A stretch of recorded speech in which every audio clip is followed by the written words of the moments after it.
A plant left in the dark is not going to grow no matter how much water you give it. And a rugby player who lacks task-specific focus and controlling of anxiety under competition conditions is not going to become a champion no matter how many times you call him a and make him do push-ups in the sea. Hey guys, this is Keir from strengthcoachnetwork.com doing another reaction video for you today, the subject of which is Austin Gilgronis, who were featured in a video on the Twitter and Instagram feed of the Rugby Network.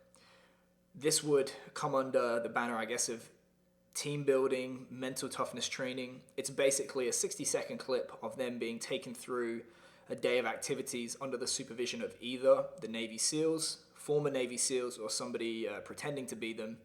And a lot of people mentioned me in the comments on both feeds and basically trying to get me to give my thoughts on this. So I thought I would, just because one, this kind of stuff really pisses me off, and two, I think given the level of enthusiasm for this stuff on both Instagram and Twitter, it leads me to think that a lot of people are going to try and copy this. So I would like to give my thoughts on it to try and provide the counter argument to doing this kind of stuff with rugby athletes. So why would you do this kind of stuff? You have to follow on with the question, well, why would you do anything in training? And of course, the answer is that it improves some aspect of performance. It's going to make you more likely to win at your sport.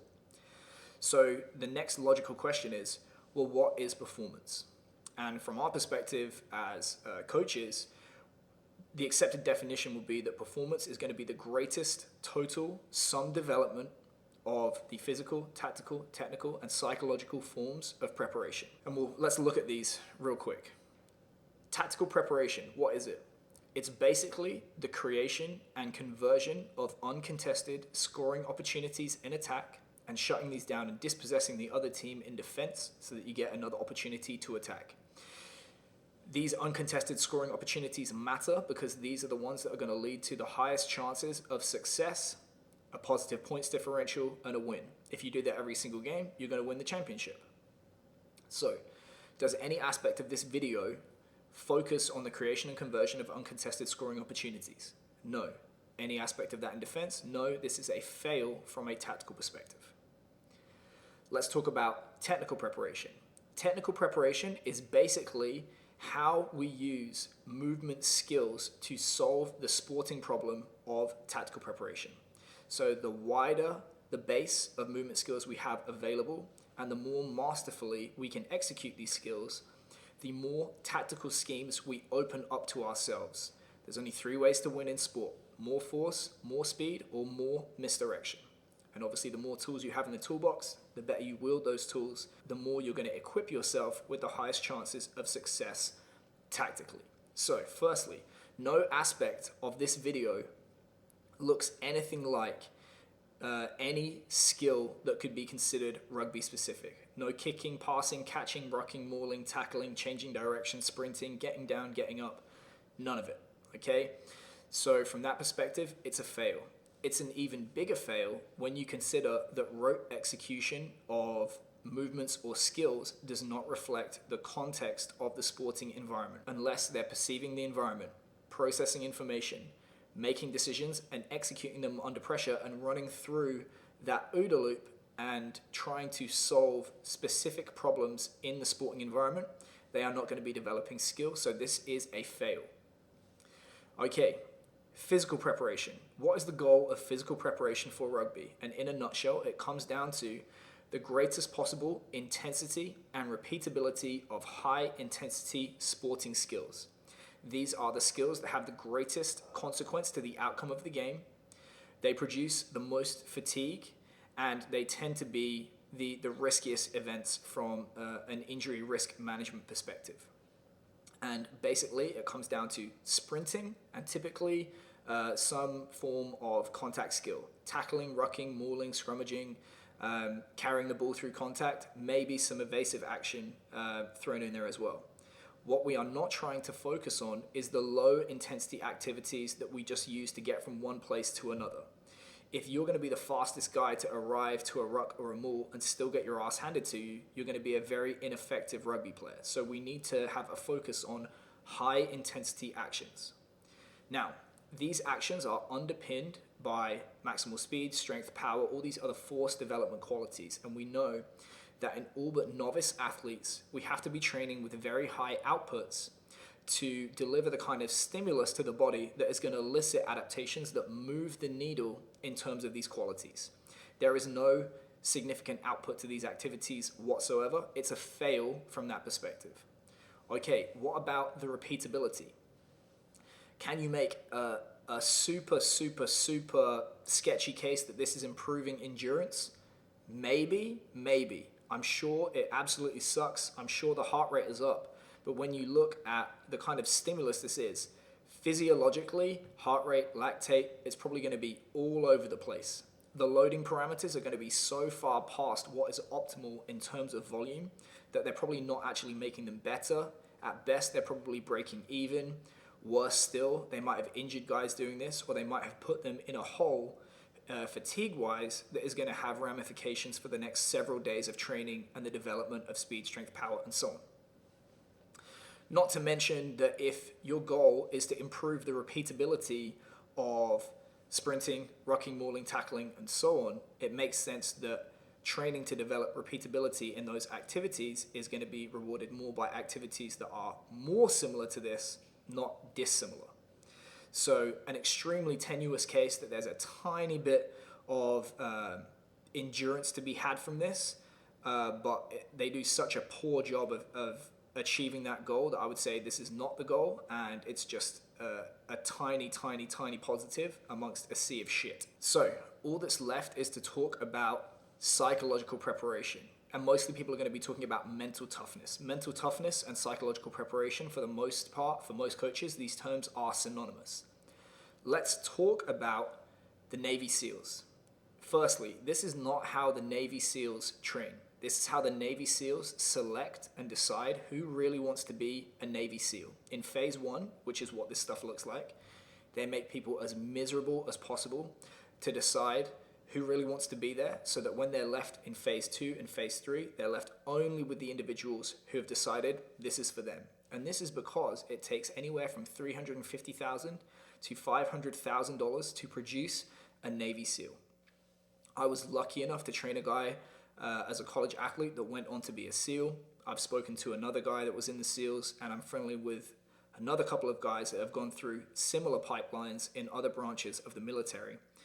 And what you find out is that once all this stuff is done and you've qualified, you've been selected as a member of the Special Forces, they get to regular, boring training and mastering the environment that it is they're going to be inhabiting as Special Forces soldiers.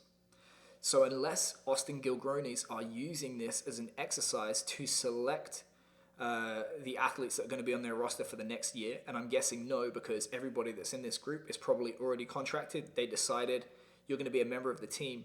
You should just get on with the job of training to be a masterful rugby player rather than rolling around in the sea and telling people what pieces of shit they are. But if we say, okay, the purpose of this exercise is to develop mental toughness, I would say to you, please define for me mental toughness. If we steal from David Deutsch via James Smith, both of them would say that a great definition is hard to vary. So if we look at speed, for example, speed is distance divided by time. There is no other debate, no discussion. That's the definition. It can't be varied. It's a great definition. Conversely, if we ask 100 coaches, define for me mental toughness, you're going to get 100 different answers. It's an extremely nebulous term. But typically it's going to fall into a variety of different flavors of mental toughness. So everyone would agree. If you can tolerate a large degree of physical pain, you're tough. If you can manage your emotions under intense psychological stress, you're tough. If you can problem solve and communicate and think things through under pressure, you're tough. If you continue to bounce back from failure, you don't lose enthusiasm no matter how hard things get, you're also tough. And if you can display aggression in overcoming an opponent, you're tough.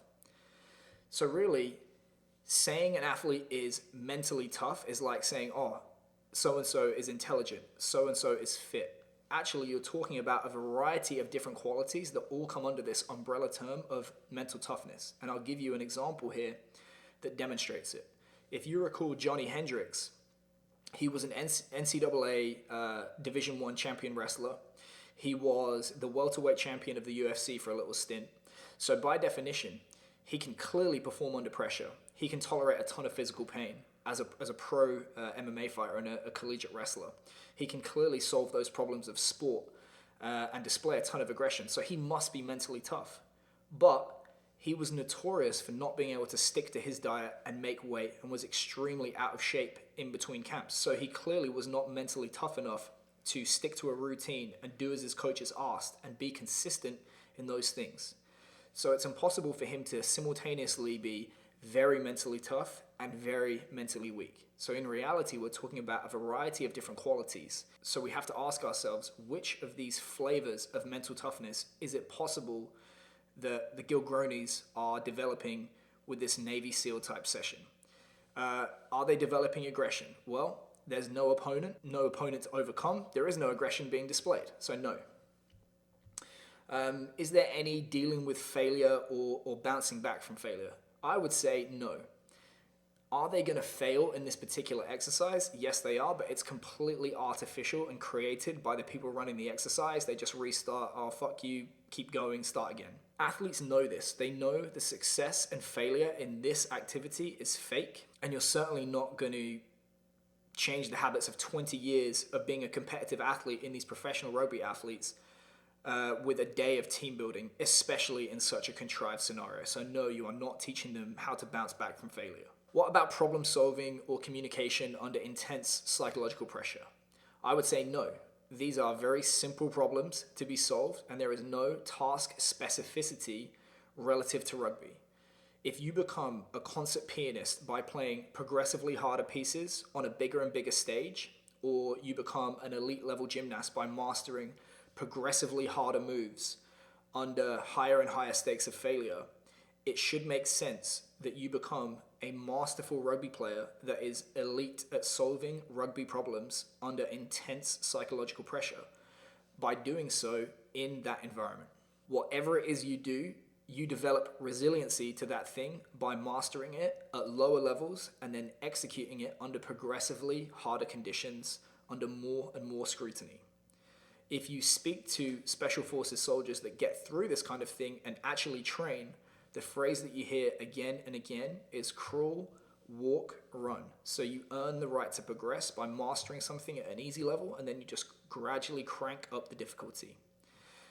All mental stresses with repeated exposure become desensitizing, and it's specific. So if you want to reduce arousal and remain calm under the pressure of high stakes rugby matches, guess what environment you need to be training in? High stakes rugby. What about management of emotions? No risk, no failure, no consequence, no fear of failure or judgment. These guys know it's a game. They know it's just an activity that they're going to do for a day. I don't think there's any lesson being taught here in control of emotions. Is it likely that some of the boys are going to get frustrated by a guy blowing the whistle, starting them again, and making them repeat the exercise?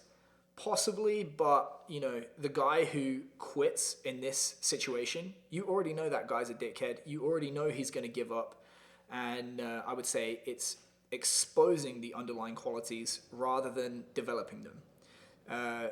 Can you change an athlete's personality in a day?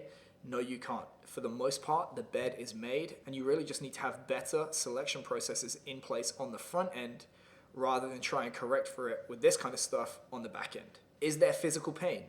No doubt, yes. This stuff is going to suck. I think they call it the 4 kings of misery: cold, wet, tired, and hungry. You see this in all the special forces selection processes. Their legs are going to be burning. There's going to be a ton of lactate. But do professional rugby players, guys who have self-selected to play in an attritional game like rugby, do they have a problem with pain tolerance if they have already got to the point of being professional rugby players? No. The game is going to filter out those individuals. Contracts are not going to be offered to pussies that cannot handle pain. I'll give you an example. Paul Wood. I'm friendly with him. We went through the same postgraduate course. This is a guy who famously ruptured a testicle in the grand final, played on, and ended up losing that testicle. To the best of my knowledge, this guy never once rolled around in the sea with the Navy SEALs to make him tough. He just was. What about teamwork and communication? Well, I would say that teamwork is going to be the optimal coordination and deployment of resources between members of the team to achieve a given task.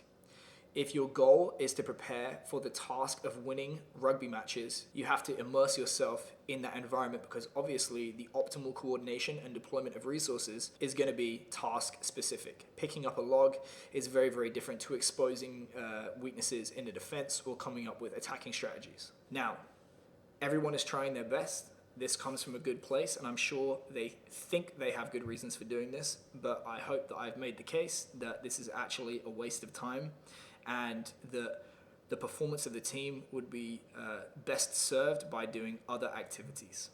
Thanks for watching, and if you'd like to see another installment of this series, drop us a comment below and we'll get it lined up. And of course, please like, subscribe, and share. Thanks. Congratulations on making it to the end of the video. Why don't you celebrate by watching more just like it? You can also help us on our quest to placate the algorithm gods by liking, sharing, subscribing, and commenting. Thanks.